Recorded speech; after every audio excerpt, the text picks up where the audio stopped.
50岁大叔第一次见20岁女网友，却突然有人敲响了房门。结果大叔一开门， Don't you think I fucking knew it? I knew you were fucking it. What are you doing here, huh? 原来男人是她的前男友，一直尾随女人到了这里。女人让大叔给她3分钟的时间，安抚好这个家伙，免得他有更出格的举动。大叔只好到门外稍作回避。You figured it out. You're natural, right? You were quick. You stay cool. You improvise. That's what we do. 原来刚才的一切都是演的。两人趁着大叔离开，搜刮了他这里所有的钱财，然后逃之夭夭。这就是苹果 TV 最新上线的骗术电影《行骗高手》。电影中五花八门的骗局设计让人大跌眼镜，每一场骗局又都环环相扣，不到最后一刻永远不知道会发生什么。而故事要从这个叫马特的男人说起。从小生活在乡下的他，第一次坐车来到如此豪华的别墅。他要来这里找一个女人，就是他的妈妈。原来马特的妈妈和本市最有名的富豪在一起了，为此他们还特地举办了一场盛大的宴会。妈妈表面上看着非常欢迎儿子，可到了房间里，她疯狂地指着马特的鼻子，质问他为什么要到这里来，是不是又吸食了什么违禁品。听到这，马特一下就急了。 What do you want? You want me to fucking prove it to you? Fucking piss test? That what you want? Huh? Got no problem. Here, I'll do it right now. 尽管妈妈多么声嘶力竭地制止他，可他却仍然把酒瓶灌满，企图证明自己已经改过自新。事后他安抚妈妈的情绪，保证自己将来不会再闹出什么乱子。妈妈无奈只好同意他住进这间别墅。而刚才的这一切都被在门外的富豪看得一清二楚。本以为马特真的已经变成了一个乖儿子，但没多久他又惹出了幺蛾子。富豪两人正在电梯里甜言蜜语时，仆人们突然跑过来说有警察闯入家中。原来马特由于行窃被一路追到了这里，尽管面对确凿的证据，马特仍然说自己是被冤枉的。警察决定即刻将他逮捕。看到这一幕，富豪将警察喊到了一边。 I know the commissioner, Marty. He's a good friend. I can put in a good word for you. 富豪掏出一叠钱想要息事宁人，但此时艾米却突然发话。 Stop.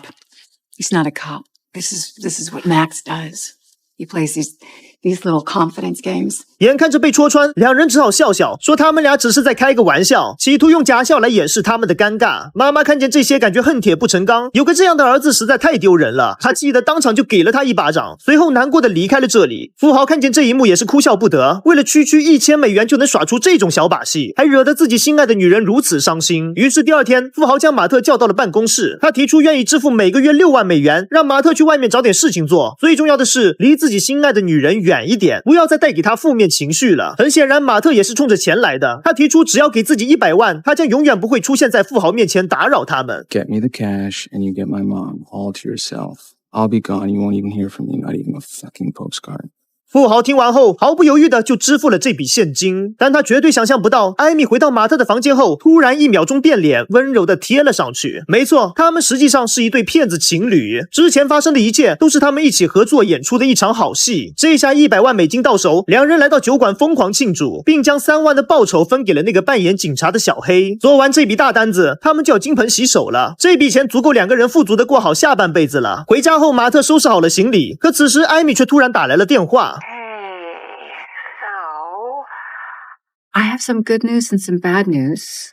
好消息是，所有钱都归马特了。但坏消息是，富豪真的爱上了艾米，并准备想要娶她过门。艾米表示，她也不想余生只是坐在小酒吧里，过着小偷小骗不安稳的日子。话音刚落，门外就有警察敲响了房门。没办法，马特只好赶在警察破门而入之前，拿上那笔钱立刻跑路。而至此，他也正式踏上了这场复仇之旅。1年之后，艾米顺利被富豪娶进家门，然而她却对着镜子嚎啕大哭，因为富豪刚刚死了。她也正是在对着镜子营造出自己悲伤的情绪，跑去外面迎接富豪的遗嘱。在律师的宣读下，艾米获得了富豪90%的遗产，那可是价值整整92亿的资产。反之，富豪留给自己儿子的只有一个信托基金。原来就在不久前，富豪儿子被人非常轻易的就骗走了几十万美元。老爷子也是因为这个不争气的儿子被气得郁郁而终，所以他才选择将自己的资产全都交给了自己的妻子。不仅如此，富豪还将艾米作为了信托基金的受托人。所谓的受托人是一种保险措施，就是在富豪儿子无法继续管理基金时，管理权将会移交给艾米。听完这一切，艾米假惺惺地对着汤姆说，只要是他父亲的房子，他想住多久都可以，不要把他这个后妈当作外人。而等汤姆走后，艾米再也装不下去了，满脑子都是这92亿美元的遗产，直接笑出了猪叫。他拿着这笔花不完的钱，开始疯狂买。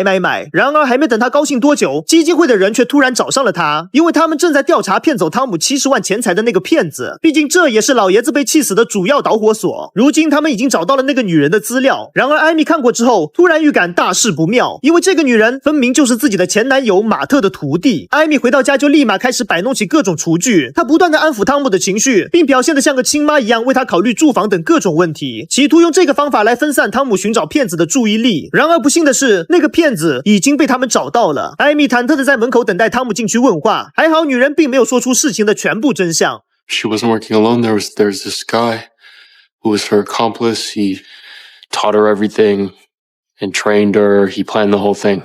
She said that he has some sort of connection to us. 为了不让自己暴露，艾米来到房间里和女人谈判，只要别揭穿自己骗子的身份，她愿意支付一笔巨大的金额给女人，当做她的封口费。但没想到黑妹想要的并不是钱，她只有唯一一个要求，就是再见马特一面。原来这个小徒弟深深的爱上了自己的师傅，所以才甘愿和他一起进行这场骗局。可钱到手之后，师傅却不见踪影，不甘心的黑妹只想要见马特最后一面。艾米非常无奈，没想到分开了那么久，自己的一切还是被那个男人牢牢的抓住。没办法，她只好想办法联系上了马特，和他相约再见最后一面。黑妹一看见这个家伙，就疯了一样的冲了上去。You left me! I waited for days and fucking left me! How could you? You threw me aside like I was fucking trash. 听到这一切，马特并没有作答，黑妹只是想要他的一句道歉，得到的却是这样的态度。此时突然2辆车子赶到，令所有人都没想到的是，基金会的人和汤姆也赶到了这里。这一下可好，艾米的骗局被彻底揭穿。汤姆不停地控诉他们这群骗子不仅骗走了他父亲的遗产，还骗走了自己的感情。此时的他情绪几乎要完全崩溃，他抢走保镖的手枪对准黑妹，打算射死这个毁掉他生活的女人。但是他仔细想了想，真正害他走入现在这样局面的人其实是艾米。汤姆调转枪口对准艾米，决定和他同归于尽。就在这关键时刻，黑妹猛地扑了上去，阻止了悲剧的发生。Tom, no. No. Stay back. The gun down. Do it. Tom, no. Hey, please. no. 在场的所有人都愣在了原地，艾米就这样误打误撞的一枪射死了汤姆。基金会的人立马决定要报警，艾米这下慌了，她赶紧阻止2人，告诉他们自己什么都可以不要，但是千万不要送他进大牢。艾米说自己可以把得到的92亿资产全部都交给基金会，只要他们可以放下手中的电话。面对如此诱人的条件，2人同意了他的交换。他们将汤姆的死伪造成了意外抢劫，艾米也将所有的遗产全部都转交给了基金会。这下艾米是变得一无所有，似乎和马特又回到了同一水平线。可到了飞机上，艾米微微一笑，原来高智商的她早就留有了后手，告诉马特这其实是他的一记阴招。别忘了，艾米可是信托基金的受托人，在汤姆死掉无法管理基金的情况下，艾米也就成为了基金的管理人。这笔资产相当于是从他的左手转到了右手。骗神马特都为艾米的机智感到赞叹。然而当艾米准备擦拭掉刚才汤姆留下的血迹时，突然发现这血迹一下就被清理掉了。奇怪，真正的血液怎么可能会那么容易清理？这酸酸的味道分明就是伪造的血浆。真相揭晓，原来他们全部都被汤姆给骗了，因为他其实根本就没有死。刚才发生的一切都是汤姆和黑妹导演的一出好戏。在马特安排的骗局中，黑妹本来是想要骗走汤姆的钱财，可是她没忍住动了真心，爱上了这个极具文艺气质的男人。他们反复练习了无数次枪击的场景，最终以其人之道还治其人之身，让艾米和马特这2个世纪大骗彻底翻车。